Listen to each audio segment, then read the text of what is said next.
continue encore. Où sont passés ces milliards, M. Sakho? Je suis très à l'aise pour en parler. Je pense que les gens ne font pas beaucoup de recherches documentaires.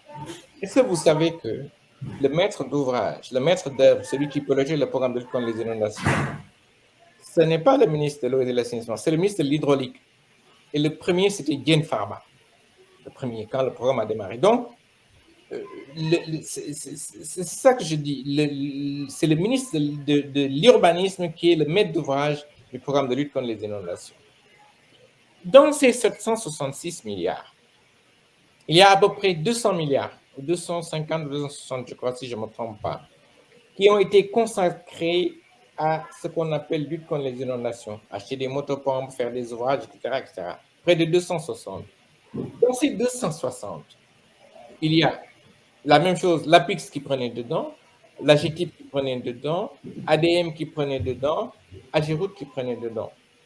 Ce qui fait que quand la commission des députés qui s'occupait de faire les enquêtes sur le programme de lutte contre les inondations était en cours, mais tous ces directeurs généraux ont été interrogés.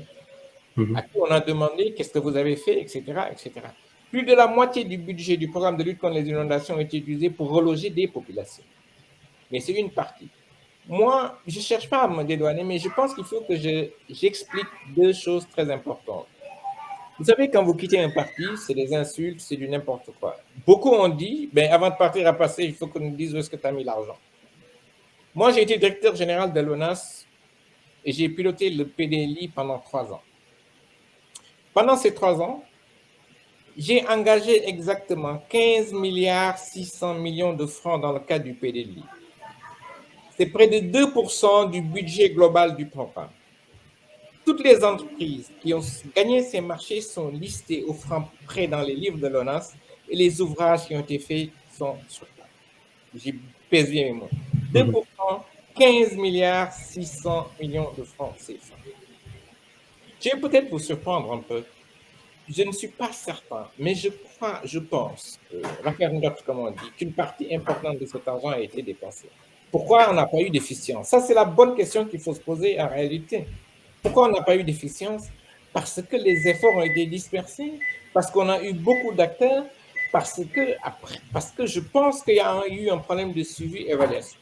Et dans ce qui concerne l'assainissement, ce que je peux dire, les 3 ans où j'étais à l'ONAS, j'ai utilisé 15 milliards 600 millions de francs CFA, c'est 2% du budget et c'est décompté au franc près.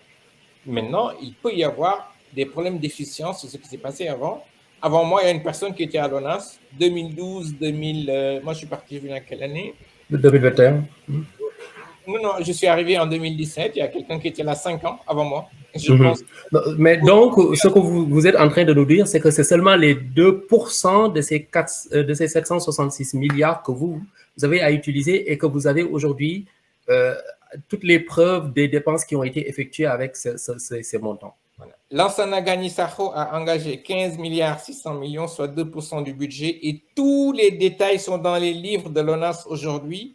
Toutes les entreprises sont listées, vous pouvez les identifier, et c'est dans le rapport des députés de l'Assemblée nationale. Je suis très, très à l'aise par rapport à ça.